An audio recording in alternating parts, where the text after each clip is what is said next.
Hello and welcome to this conversation, this Q&A for A Reckoning in Boston, which is playing as part of the 2021 Independent Film Festival Boston. My name is Brian Tam, I'm the Executive Director here at the festival, and I'm very glad to welcome some special guests. I'd like to introduce James Rutenbeck, who's the director, and Carl Chandler and Kafi Dixon, who are in the film and producing the film. And to moderate this conversation, I would like to bring on Paris Alston. She is a producer for Radio Boston from WBUR. So Paris, thanks so much for joining us. Thanks for having me. We're looking forward to this conversation. And Paris, I'm going to hand it off to you. Awesome. Thanks so much, Brian. And thanks to James, Kafi, and Carl for joining me in this conversation, for everyone who's tuning in to listen. So I just want to start off by saying, you know, I have to give props to my colleagues, Chris Siderick and Tiziana Deering, for doing a wonderful conversation on this film on Radio Boston.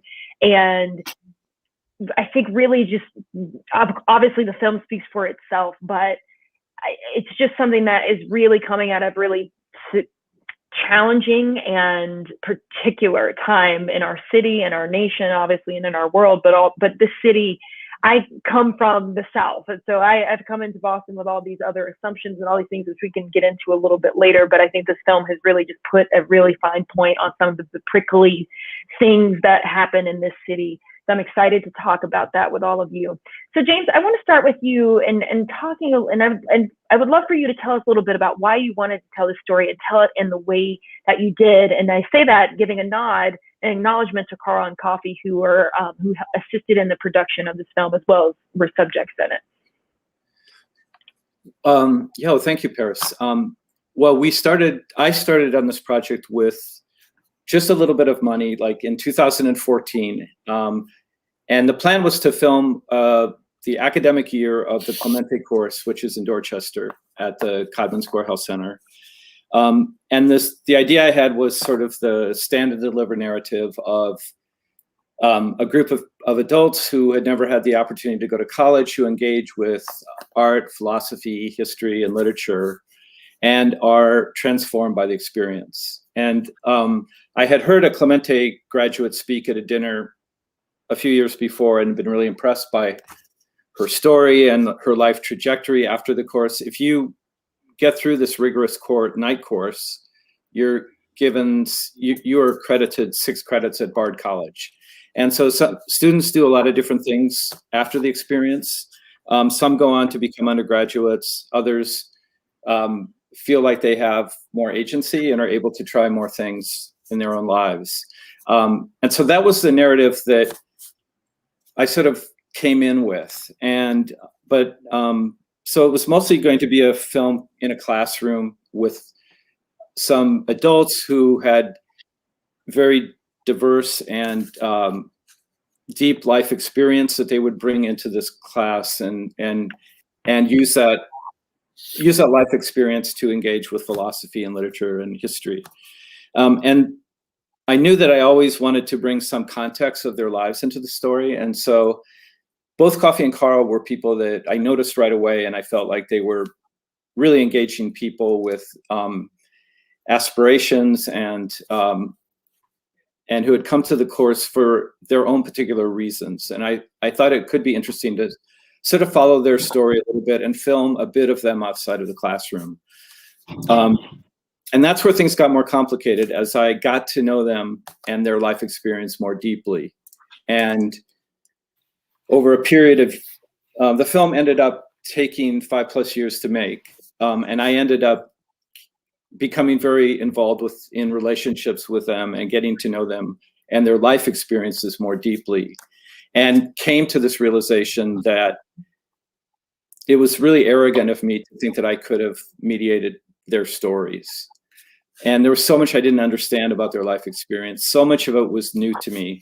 And so we started working together, and then formally both Kafi and Carl became producers with me on the film because we were working so much together on it. And then over time, you know, there were more complications that led to me becoming a voice in the film. But we can talk about that as well if you want, if you'd like. Yeah, absolutely. And let's come back to that. But first, Kafi and Carl, I'd love to hear from you about why you wanted to be part of this the telling of the story, and why you eventually, really embraced this role of producer. And Carl, do you want to start? Okay. My initial reason for being involved in the film was I thought it would be a way to say thank you to Clemente for what the program had done for me personally. And additionally, I thought it would be a visual record for my offspring. I have 4 daughters and 7 grandsons. So I thought it might be something that they could look at in the future. I mean, some of my grandsons are young, they're 6, 7 years old. So I'm 72. I don't think I'm going to be around forever, but it's about Grandpa. And as the film went along, I realized that this would be a good vehicle for people to talk about. And the race and class are combined third rail. It's difficult for a lot of people to talk about. And I learned something that I had known probably subconsciously, but I learned that classism is as much an issue in America as racism is. You throw in gender bias and,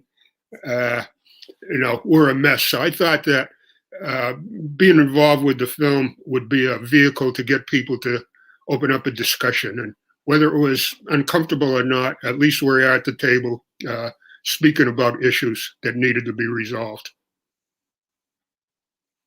Mm-hmm. And Kafi, what about you? I was just in a very vulnerable space at the time.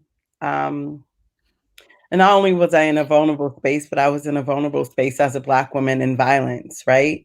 And thinking and having my own personal reckoning with the community and systemic violence, structural violence, as I was founding a co-op for women of color, as I was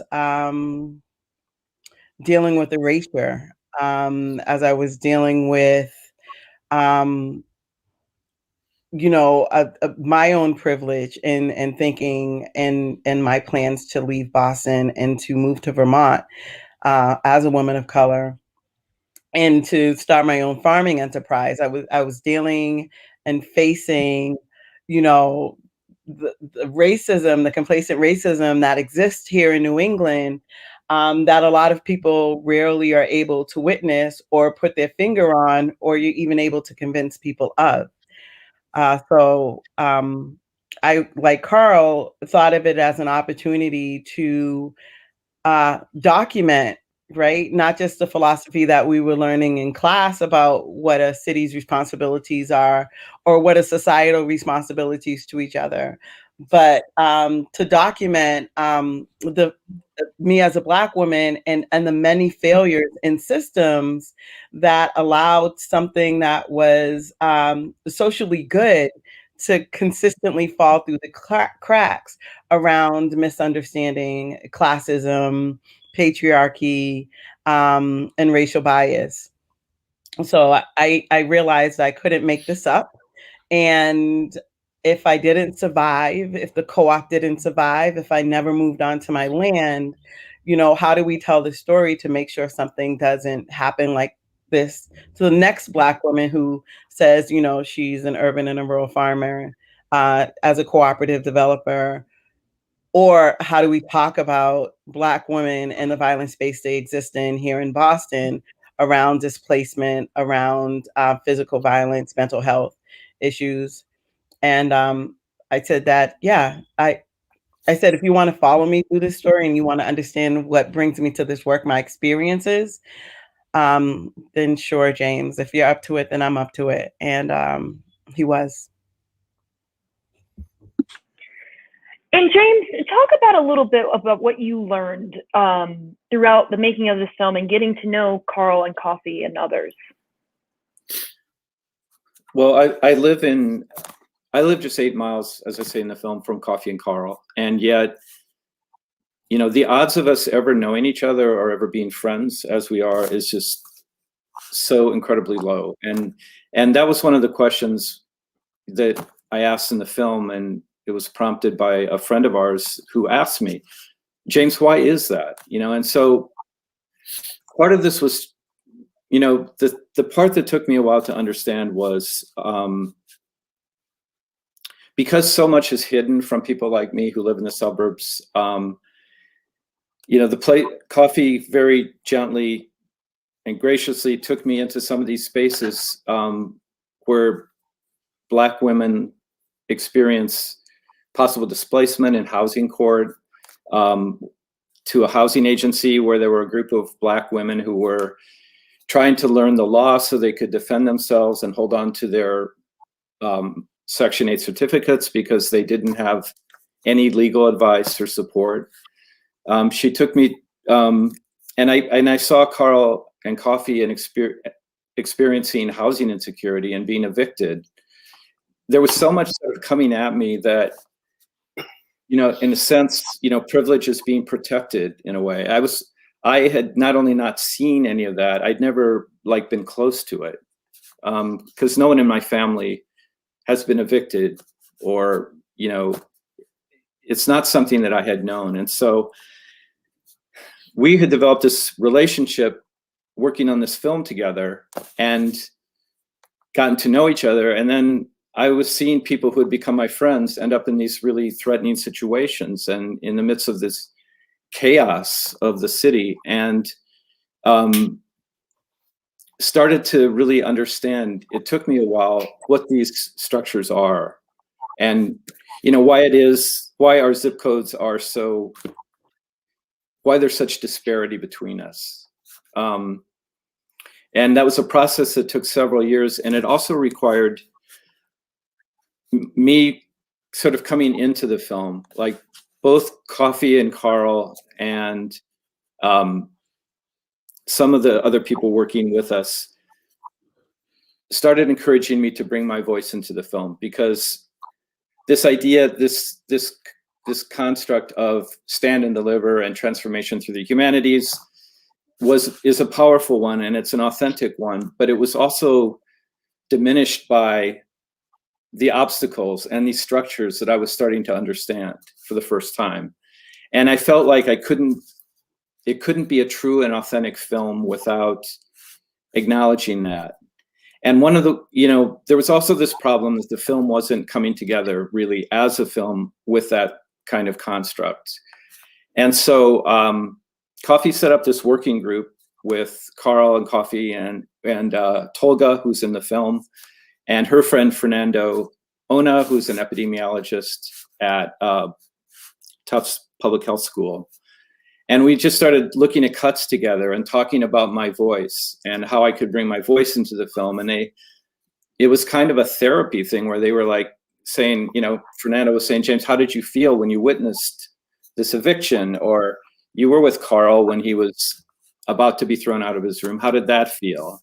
How did you feel in housing court? And I had this deep fear, you know, I never wanted to be this sort of white mansplainer who came into this film. And that was my deepest fear. I always wanted to be an observer and a moral witness, but not to bring myself in. So it was a very delicate thing to figure out how to do it. And I think that what my voice did after a lot of work and crafting was to bring Kafi and Carl's stories into sharper relief, as opposed to creating this third character. And when we started doing that and working together on that, the film started for the first time, because this is like 5 years of filmmaking. For the first time, the film started coming together as a film. So it was sort of like the necessity of there had been so much work and effort that had gone into this film. Kafi and Carl had participated, others. I had people who worked on the film who were committed to it and funders who had put money into it. And the only way to sort of realize it was for me to bring my full humanity into the film and be as vulnerable as Kafi and Carl were with me. Yeah, that makes total sense. And Kafi and Carl, I mean, we've talked a little bit about why you wanted to be able to do this, but once you saw the power of the platform and even saw how James evolved in this way that he's talking about now, what did that mean to you to have someone who was coming in from the outside but shedding this light and wanting to give you a voice and use what he's talking about, his privilege, not only as a filmmaker, but as being a white male, being from the suburbs? What did it mean to you to have someone, I know there's a term going around with co-conspirating these days, right? But what did it mean to you to have someone doing that? I don't think James realized he was a co-conspirator for a few years. And that was interesting. And I realized that with, loving kindness, that he did not realize, like many do, about his privilege and power as a white man. And many, and I attack no one, but a lot of times I see often people understand what their power is in issues of colorism, right? And a fairer skinnedness and orbiting whiteness, in being whiteness, in being male, right? It doesn't make them a bad person. How they use that power, we would say in philosophy, is what has us question just and unjust. But I started wanting for him to understand that in traveling with me and witnessing the experiences, and a lot of shots didn't make it on into the cutting room, into the documentary, of me bringing these women to talk to them about, their sons being murdered, and, my experiences as a working class woman and being evicted in Boston while I was a social impact business owner, right? While I was a mother, right? My experiences with not being educated, my experiences as a younger teenage mother, having 3 children by the time I was 21, what it was like for me to still be in a city where I was dependent on Section 8. And that the Section 8 system is failing us in a city that is on fire with development. How do we as Black women and as communities of color look at the Seaport District? How did I, as a business owner, who my business was closed due to failures here in the city, right?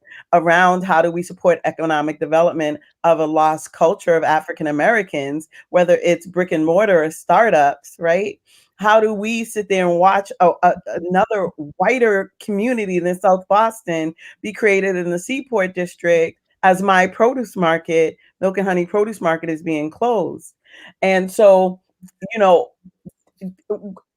say that women aren't often believed, then can you look at the intersectionality of a Black woman speaking her truth here in what we perceive as a progressive city, and the culture shock of many African Americans who come from around the country and who identify quickly that this may not be safe space for us. And not safe space of a physical being, but not safe space for us to flourish and exist and deeply anchored in what is African American culture in all of its beauty, right? So it's hard to document that statistically, and through data. It's documented in infant mortality rates and low birth weight rates and accessing positions of power or impact. In home ownership, in Dorchester, there are 60,000 women that live here in Dorchester. The second highest rate is African American Black, and to still not be heard in this community around what it means to have equity and equity and equality in neighborhood design and in a thriving community. How do you say to white people that you are kind right? That you may be progressive, you may be kind, but you are silencing voices. And there are two cities that exist here in Boston, that exist in Section 8, that exist in a welfare office. You know, you have a bakery next to a bus station where most people can't even afford to get on the bus, never mind afford the $2.50 bus fare, never mind afford a $5 muffin. Right? That when you stand in Dudley Station, and we're so quick to say, oh, these bakeries, you don't realize that a lot of the women, children, and men that are right there getting on the 23 and 28 don't have bus fare and are begging to get on the bus. So in a liberal progressive city, to silence and marginalize those voices, or to not to think of innovative ways, not just a foundation, right? Not just a person of color in leadership, but to think of innovative ways to allow the community to care for itself. And where do we fall to the cracks, and where our voices as we're moved to Western Mass. And so I as James was following me around, I was like, I don't know what you think you're going to find, because all of this is tragedy. You may not know it. We don't act like it. We don't behave like it. And we'll talk amongst ourselves as women over a bottle of wine, you know, and say, girl, do you know what just happened? But to James, I said, if you want to take this camera and you want the truth of it, you have to have the truth of me, you know, my children's father being found dead in the backyard on 21 Olney Street. You have to have the truth of Toga's son being killed in his bed while he was doing his homework. You have to have the truth of, how am I evicted? You have to have the truth of, why do I require Section 8 to even exist in the city? You have to have the truth of, why wasn't I educated in the city?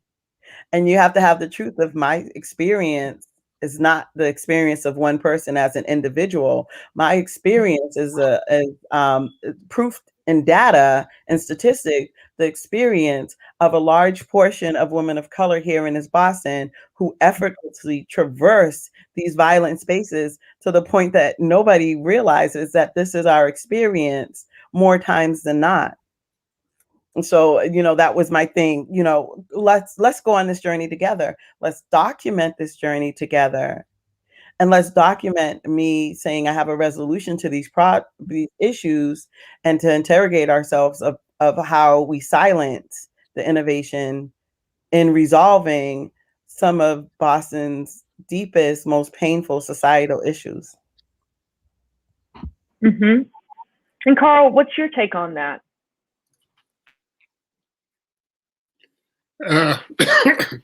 There's a gentleman that has approached race and racism and broken down the categories of how people approach race.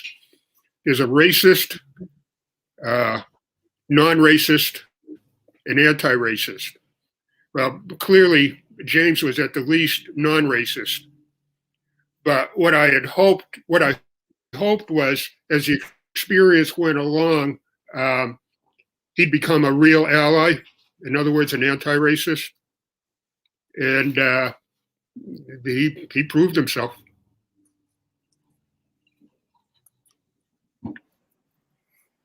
Yeah. And, you know, I want to pick up on something that Kafi was talking about, because I mentioned at the top that I came to Boston, and everyone back home, I'm from North Carolina, and everyone back home is always like, it's a lot of white people there. Like, what? Like, you live in Boston? Okay, sure. But and that part is true, and that part is true. But then there's also, like, they have these quintessential images of Boston, like the 1970s Boston crisis, which James, you bring up in the film and discuss.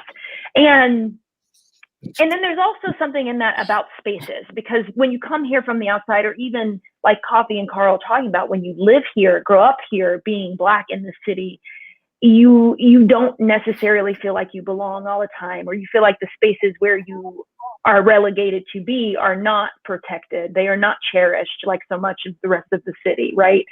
And so I'm curious about what you all think about that, and about how, like, is it that we always are going to have to deal with this tension in Boston? And is it because we have such a dark past, that dark chapter from the 70s Boston crisis, but also other parts, the 90s, all of these other parts in our city's history? Or can we get to a point where we can begin to make this city feel safe and accessible and inclusive for everyone? Kafi shaking her head. You're on mute, but I see you shaking your head. I'm sorry. I don't believe so. There's too much money involved in development now here in the city of Boston.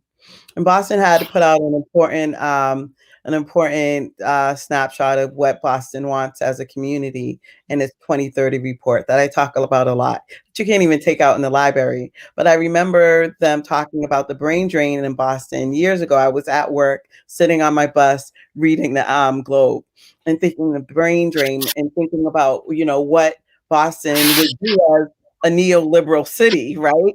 To support graduate students being able to stay in the city, and to create this housing crisis around graduate students staying in the city, and me sitting there in my uniform with my Starbucks coffee saying, what does that mean for people like Matilda, myself, Kimberly, Myosha, Joanna? If the city is already saying that there's going to be a housing crisis, right? And that in the housing crisis, their biggest concern was not the culture drain, but the intellectual drain, right?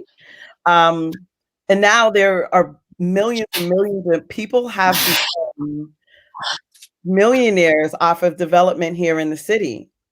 And it's so interesting to me because we source interns from Tuskegee and Georgia Tech, and I bring them to Boston to have the experience of what it is to be in a city that's heavily resourced and sees itself as the intellectual crescent, right? And to let them know that to ask them to figure out where their place is in the city in order to reinforce where they're going in their careers, out of, Tuskegee and out of Georgia Tech. It takes at the minimum, I think, between 3 and 5 years to even put together a proposal to develop a lot here in Boston or put together a building. So you have to think that any building that's being put up now, just like Seaport Boulevard, that ink's already been dry. The community process is performative. And on the first lot, that was sitting there vacant that we took over in the documentary, the community process was performative because the city was very clear to us that they had, and stated as much in the documentary, that they had already picked another developer and it was going to be the greenest building ever. And so why profess that the city doesn't tip the scale in development when it's clear that scales tips in development? And doubled on to, in summation of this point, doubled on to the amount of money that's in development, which is great. The people who are demanding housing, the universities, right? Which is fine. You add into that a voiceless people who are still trying to pull themselves back from redlining. People who are working class, single-headed households. If you add all of those in, you create a perfect storm of untethered gentrification, uninclusive gentrification. And my feeling was that I had the ability to leave Boston and to go farm. I was saving money. And looking back at the women and realizing that they shouldn't have to follow me to Vermont. They shouldn't have to go live in the woods with me. That was my thing. If I want to go live in the woods, look at moose and eat granola. But how do they advocate for themselves here in the city in the face of people who are saying, we want to put a hotel in Grove Hall in the name of development. Everybody will love it. And so my thing is, allow us to self-design. And talking about the urban farm and the co-op was in looking for community support and community cooperation from all, and ways of taking, using self-determination and self-initiated design to stabilize itself as a model that was used globally, for better or worse. And why, as everybody spoke about how do we resolve the issues of no Black farmers in New England? How do we resolve the housing crisis for Black women? How do we resolve health issues for Black women and children and the men? And then to put it, boom, in a model on the desk of many and say, we'd like to create an urban farm co-op and a social co-op, consumer and producer, with members as an equitable cooperative, and for there to be barriers and challenges that were put up to that every step of the way by many. And to question it again and interrogate ourselves how a co-op with a meetup of 900 women at the Women of Color Co-op is not received by a city and powers that be that proclaim themselves to be progressive. So, no, I don't believe. I believe and I'm pessimistic about it. I will create and build and leave this for you before I leave to go find my own personal space. But the city in this documentary, not even a city, the people who control the money and power in the city need to have their own personal reckoning with this and the race and series, the race and the series Race in Boston, to understand that you are having a detrimental impact to generational POC for people who aren't still looking at me as a Black rural and urban farmer, and heads up to North Carolina, my people down there, you are still not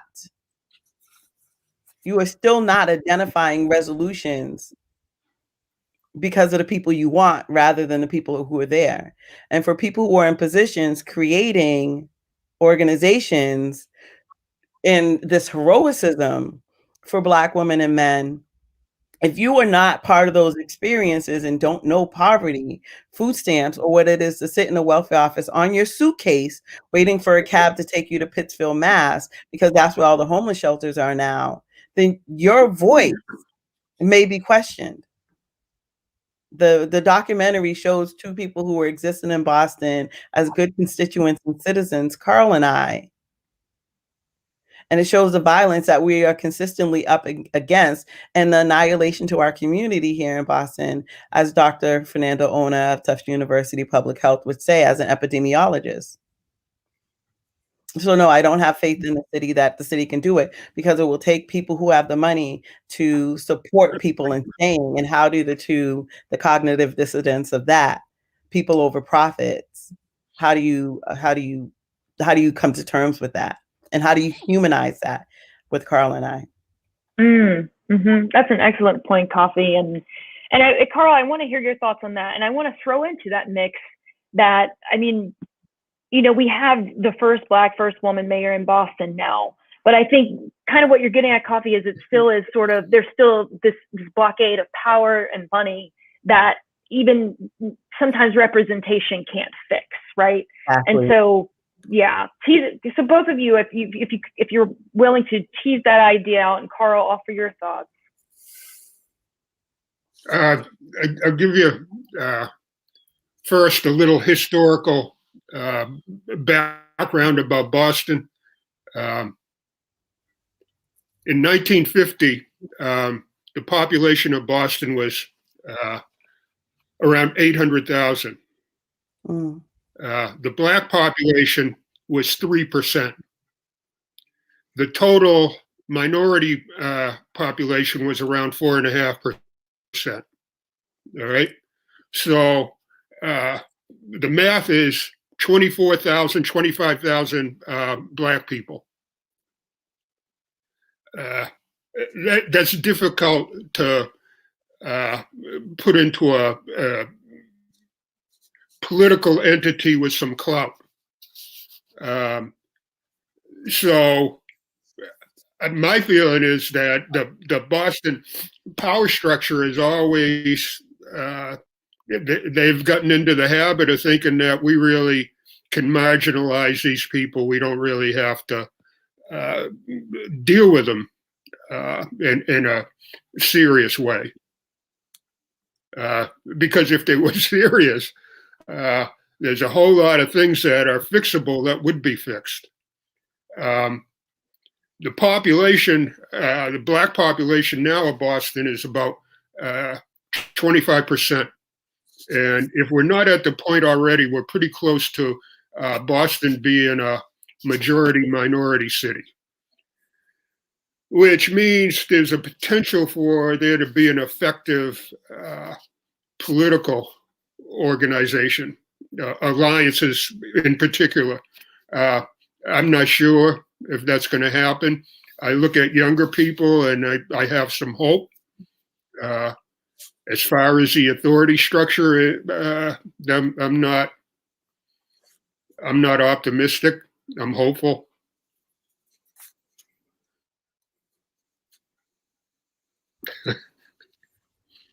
Yeah. Mm-hmm. Yeah, Kafi, do you want to add to that? Well, I love Carl for his hopefulness. Sometimes, to walk with hope and pessimism at the same time is an amazing thing. And to talk about representation, my thing is I when we were asking for this project, it was funny. If you're watching the documentary, the first meeting with the city, the documentary went over 4 or 5 years. And the first meeting with the city, I just watched myself and kind of gently asking, like, do you think, we can have just one lot for ourselves? And over the years, realizing that I wasn't good enough, that I didn't matter in the space, came to the point of that we didn't matter, our needs didn't matter, regardless of who we talked to. I went from, like this humbling request to like, what are you talking about?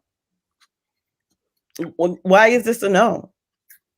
And the agency there were many reasons I had agency, but the agency was about what happens when someone comes behind me and wants the same thing. And this is small and the city is giving away buildings to organizations. It's giving away lots. It's giving away tax credits to GE, charter schools.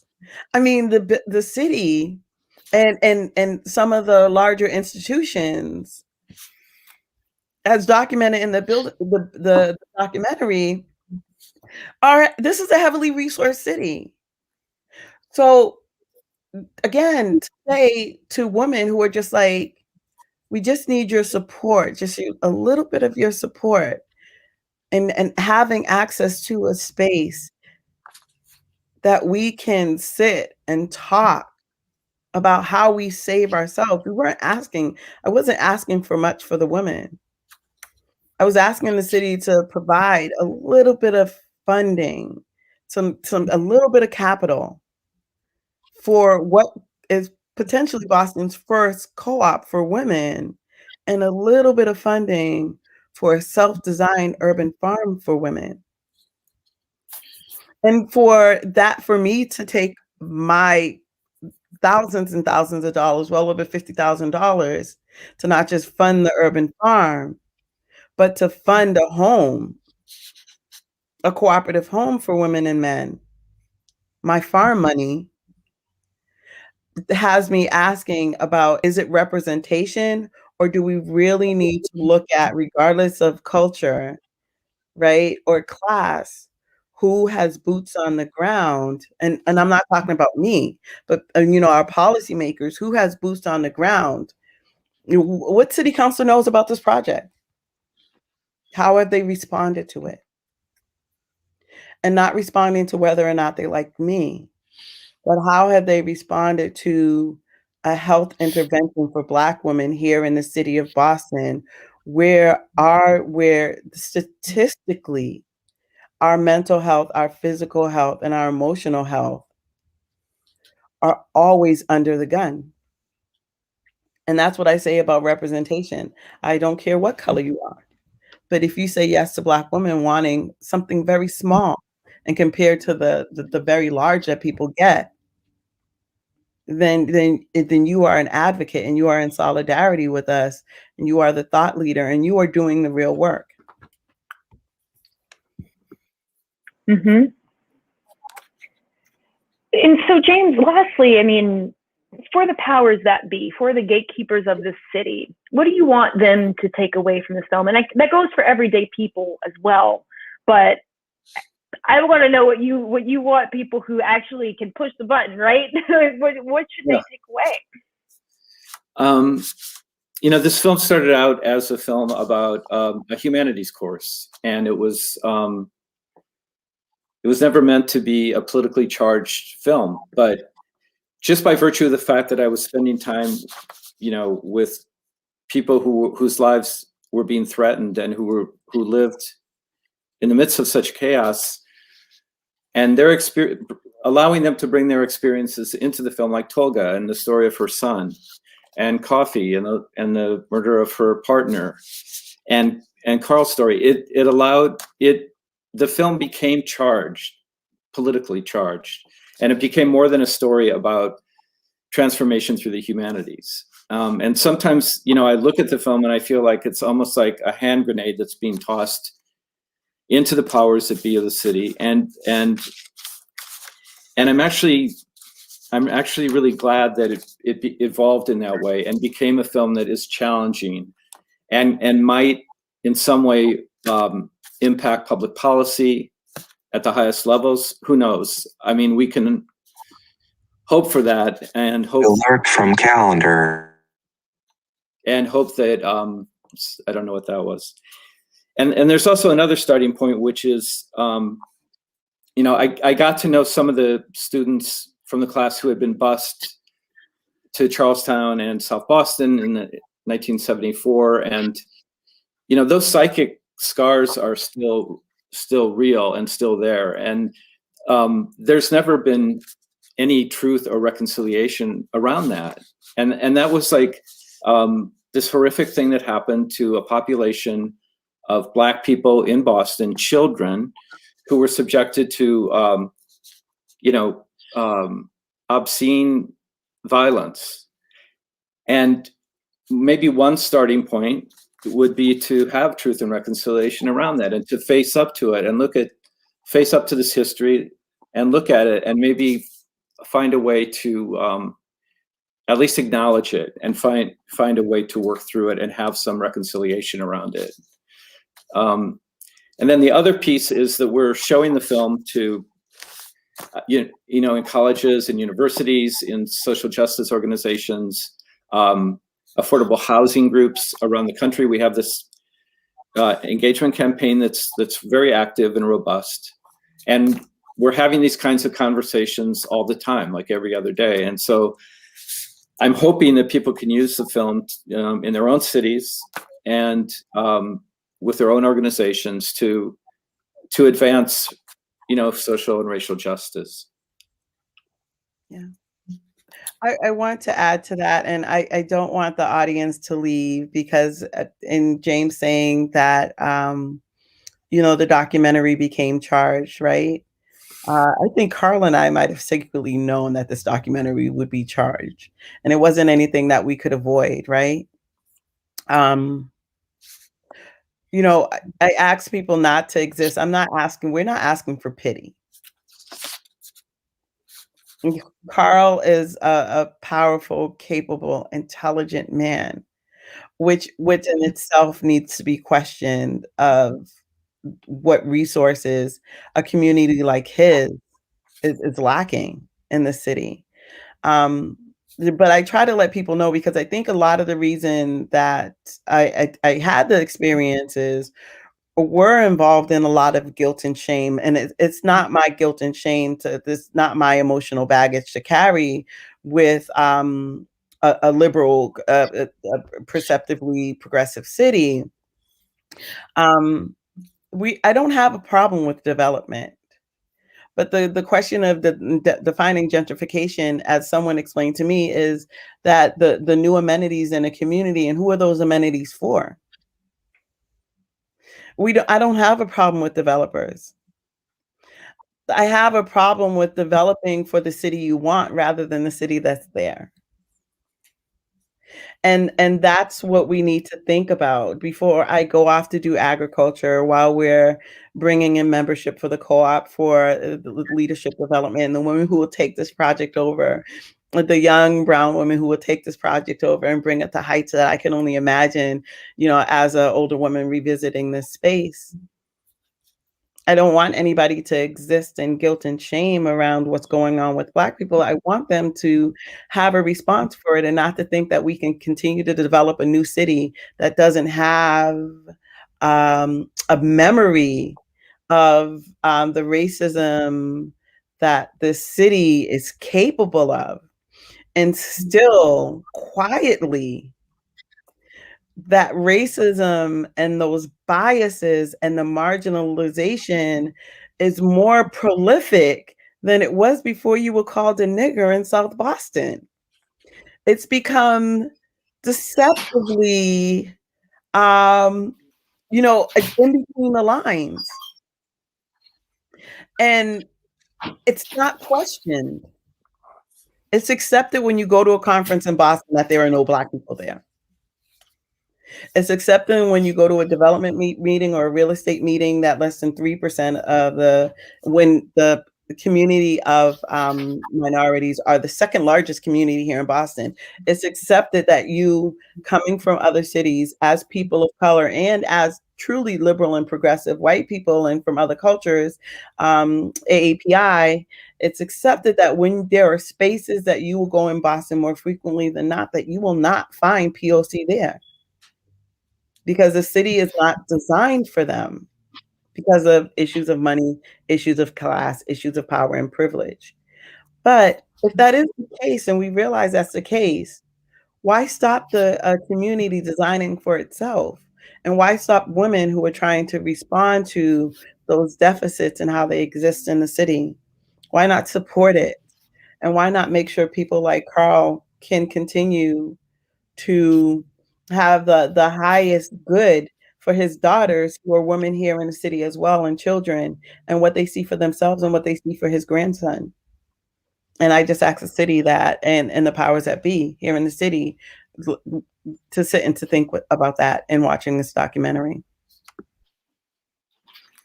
And actually, if I could, I have one more question for Carl and Kafi, because I know that there are going to be so many people who see themselves in you two and in the others in this film, and who are feeling destitute, right? And are feeling like, what am I to do? But there are also people who are feeling energized with everything that's gone on this past year, with just things that are happening this week in Boston, right? And so what do you want to say to those people who are going to see this and who are going to resonate with what you and Carl, what Kafi and Carl have experienced, but are wanting to find I guess some inspiration and some motivation from how you two have been able to speak up for yourselves, to advocate for yourselves and for others?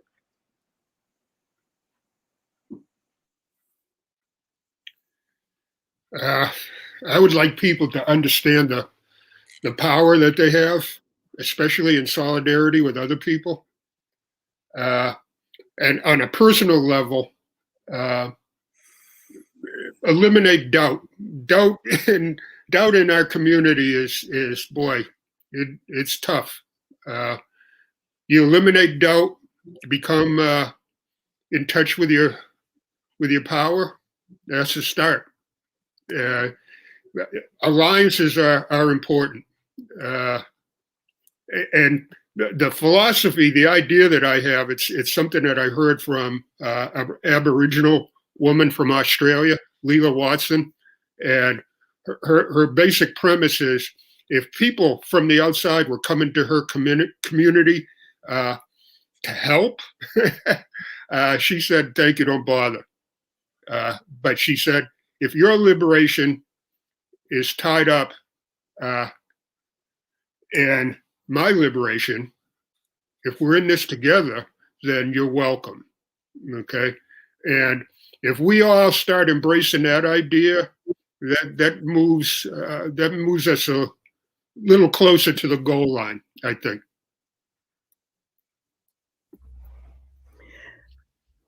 I'd like to ask Bostonians to not exist in this bubble.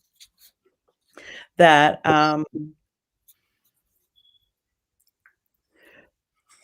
if there are voices that are silenced in the city in order to continue to uphold it as a progressive city, then we may have things going on in the city that are more alike things that are going on in low resource poor areas of Ohio than we would love to believe. But Boston does a very good job at silencing those issues, right? For the sake of keeping this as what they feel they want it to be as a global city.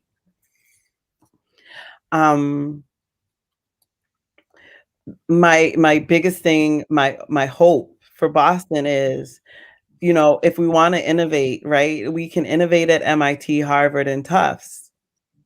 We should be able to continually innovate and be the progressive city that we want to see ourselves being by, again, creating models that nationally allowing POC, but creating models, creating a community of people that are creating models that can be known nationally just as much as a robot or a lab or a startup.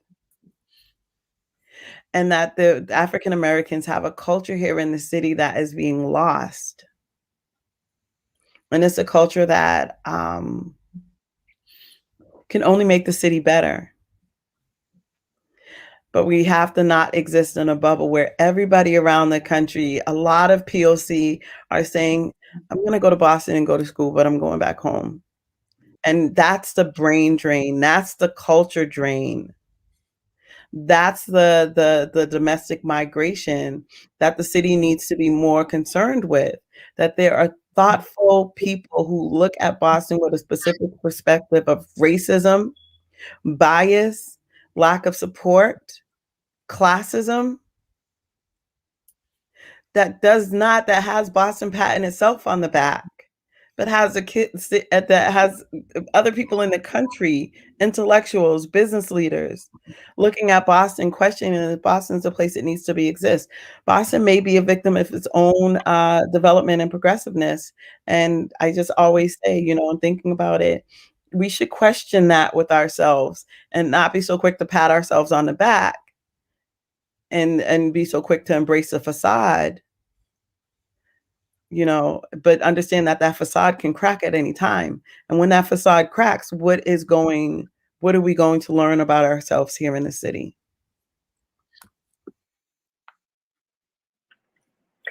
Well, Kafi Dixon, Carl Chandler, and James Rutenbeck, thank you both all so much for joining me for this conversation. Thank you, Paris. Thank you. Hey, on behalf of the festival, I want to thank all of you for joining us. Paris, thank you for moderating this. And James, and especially Kafi and Carl, thank you so much for sharing this film and this story with us. Thanks so much, all of you, for joining with us. Take care. Thank you, Paris. Thank you. Thank you.